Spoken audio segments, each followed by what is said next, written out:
Shalom. First and foremost, I want to give all praises, honor, and glory to Yahweh, Bahasham, Yahweh Shai, Bahasham, Raka Kodash. Double honors to the elders and the apostles of Great Millstone, and peace and blessings to the elect. And today we're going to go into the book of Ezra, the 10th chapter. As we went into in the 9th chapter, we basically went into the transgression, that not only Israel, but the Levites, the princes, the heads of Israel at this time, right? Upon Ezra's arrival back to Jerusalem from Babylon by permission of Artaxerxes I, they found out, at least it was brought to his attention, that this was basically what was going on, as to where the people of the holy seed had not separated themselves from the heathens round about, in which they were taking wives of them and having the daughters of the heathens marry their sons, and of course leading them in the ways, in the practices, and the abominations of the heathen. And upon hearing this, Ezra was very distraught. And so here we are in Ezra chapter 10, verse 1, reconciliation with God. Now when Ezra had prayed, and when he had confessed, weeping and casting himself down before the house of God, there assembled unto him out of Israel a very great congregation of men and women and children, for the people wept very sore. And as you read these verses, you have to envision this, right? Because this actually happened. And Ezra, being held in high regard, they knew who he was, right? They knew, especially with the manner of man that he was. So to see him in this sort of, very, very mournful, distraught state where he's praying, he's weeping, they're like, damn, you're like, yo, like you really messed up. You really messed up this time. And so, of course, now you can imagine the people, their wives, their children, everybody's all in this somber mood, crying and all that. That's what it says, right? They wept very sore. Verse 2, and Shechaniah, the son of Jehiel, one of the sons of Elam, answered and said unto Ezra, we have trespassed against our God, and have taken strange wives of the people of the land. Yet now there is hope in Israel concerning this thing. So we went off, but there's still hope.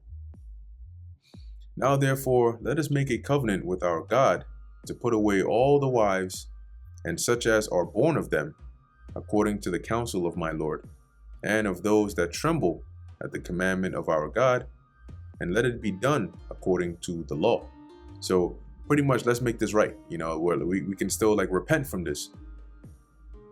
Verse 4, arise, for this matter belongeth unto thee.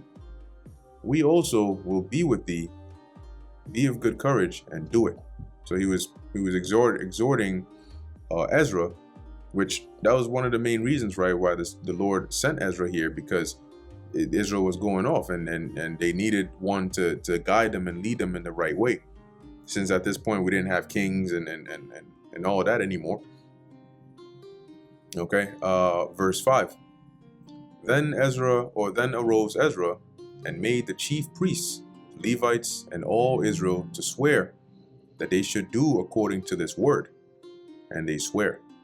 So everybody agreed at this point that they're gonna put away the wives of the heathens and the children that are born of them, and basically repent of this deed that they have done. Verse 6. Then Ezra rose up from before the house of God, and went into the chamber of Johanan, the son of Eliashib.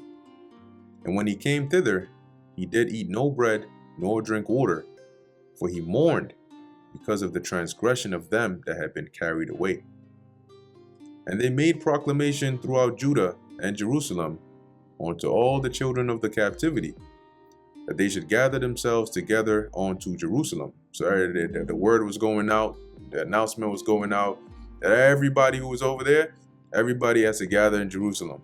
It doesn't matter what you're doing, where you at, stop what you're doing, and make your way over here. And that whosoever would not come within 3 days according to the counsel of the princes and the elders, all his substance should be forfeited, and himself separated from the congregation of those that had been carried away. So you can sort of estimate, right, that roughly maybe the people that live the furthest from the temple or from this region would at least even 3 days should be enough time for even them, having heard the news, to be able to make it there. So maybe that's one of the reasons why they gave that span of 3 days, to give people enough time to get ready and prepare, and for those that might have lived further to make the commute. Verse 9, then all the men of Judah and Benjamin gathered themselves together unto Jerusalem within 3 days. It was the 9th month, on the 20th day of the month. And all the people sat in the street of the house of God, trembling because of this matter, and for the great rain. So that even goes to show you that the Most High was obviously not happy, right? So you can imagine this day being a very a very gloomy day. It's raining, people are cold, and they done messed up. It's like you get in trouble when your parents call you, and now everybody, especially if you're in a family of maybe not just you have siblings, and all y'all done messed up. Now y'all all getting called, and everybody's like, shit, Verse 10, and Ezra the priest stood up and said unto them, Ye have transgressed, and have taken strange wives, to increase the trespass of Israel. Now therefore make confession unto the Lord Yahweh, God of your fathers, and do his pleasure, and separate yourselves from the people of the land, and from the strange wives. Then all the congregation answered and said with a loud voice, As thou hast said, so must we do. But the people are many, and it is a time of much rain, and we are not able to stand without, neither is this a work of 1 day or 2, for we are many that have transgressed this thing. Damn. I mean, them heathen women must have been fine as shit, because damn near everybody, was a transgression in this matter. But anyway, they're making the case, right? Like, it's already raining. There's so much of us. This isn't going to be a 1 day thing. So, verse 14, let now our rulers of all the congregation stand, and let all them which have taken strange wives in our cities come at appointed times, and with them the elders of every city and the judges thereof, until the fierce wrath of our God for this matter be turned from us. So instead of everybody being here at the same time, just set it to where city by city, those that have transgressed at a certain date, they would come and the matter would be judged. Verse 15, only Jonathan, the son of Asahel, and Jahaziah, the son of Tikva, were employed about this matter. And Meshullam and Shabbathai, the Levite, helped them. And the children of the captivity did so. And let's actually take a look here.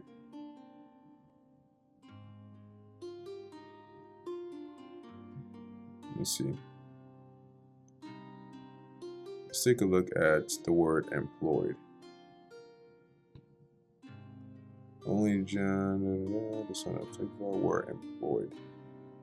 All right. Imad says here to stand, to remain, to endure, to take one stand, to stand up, to make a stand, to station. Okay. So let's go back and take a look at how some of these other translations word it. Once again, so the NKJV says, only Jonathan, the son of Asahel, and Jahaziah, the son of Tikva, opposed this, and Meshullam and Shabbathai, the Levite, gave them support. Yeah, so majority of these translations all go with the term opposed or stood against. And based on what we just read, it would seem as though they were actually opposed to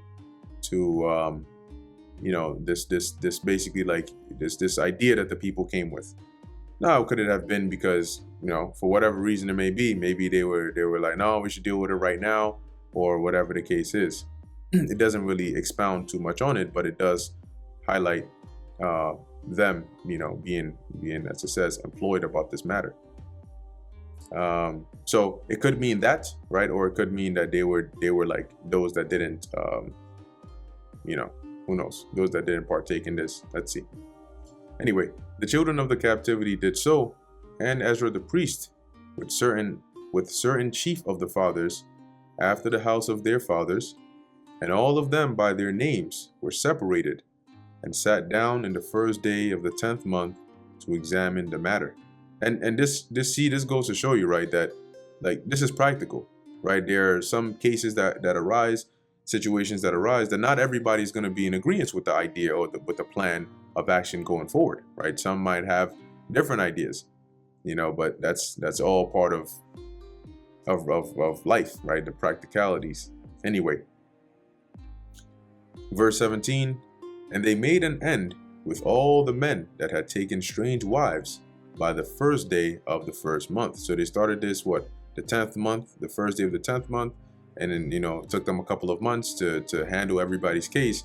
And by the first month, everything was taken care of here. And among the sons of the priests that were found that had taken strange wives, namely the sons of Jeshua, the son of Jozadak, and his brethren, Maasai, and Eleazar, and Jarib, and Gedaliah. Now, what's interesting here is when you read in the law, there are laws pertaining to marriage, right? But they're even more strict when it comes to the priests, right? And I think even the high priest is even more. But for the priests to have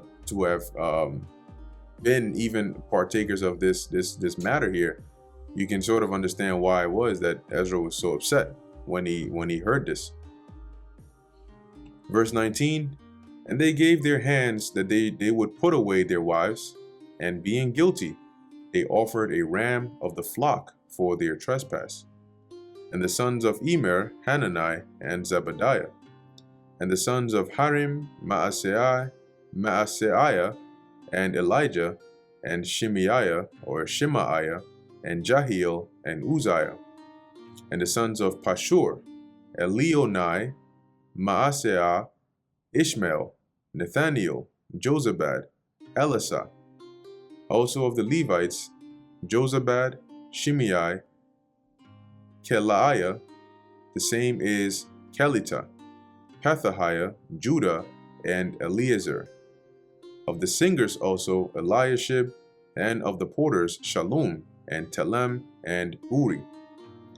Moreover of Israel, of the sons of Parosh, Ramaiah, and Jeziah, and Malchiah, and Miamin, and Eleazar, and Malchijah, and Benaiah. And of the sons of Elam, Mattaniah, Zechariah, and Jahiel, and Abdi, and Jeremoth, and Eliah. And of the sons of Zatu, Elioenai, Eliashib, Mattaniah, and Jeremoth, and Zabad, and Azizah. And of the sons of Bebai, Jehohanan, Hananiah, Zebai, and Athlai. And of the sons of Bani, Meshulam, Maluk, and Adaiah, Jashub, and Shail, and Ramoth. And of the sons of Pahath Moab, Adnah, and Kelal, Benaiah, Maaseiah, Mattaniah, Bezaleel, and Benui, and Manasseh. And of the sons of Harim, Eleazar, Ishijah, Malchiah, Shemaiah, Shimeon, Benjamin, Maluk, and Shemariah. Of the sons of Hashum, Mattaniah, Mattatah, Zabad, Eliphalet, Jeremiah, Manasseh, and Shimei. Of the sons of Bani, Maadai, Amram, and Uel, Benaiah, Bedaiah, Cheluth, Vaniah, Meremoth, Eliashib, Mattaniah, Mattanai, Jaasau, and Bani, and Binui, Shimei, and Shelemiah, and Nathan, and Adaiah, Machnadabai, Shashai, Sharai, Azareel, Shelemiah, Shemariah, Shalom, Amariah, and Joseph. Of the sons of Nabal, Jeiel, Mathihiah, or Mattithiah, Zabad, Zebina, Jadau, and Joel, Benaiah. All these had taken strange wives, and some of them had wives by whom they had children. And that pretty much brings us to the end of Ezra, the 10th chapter.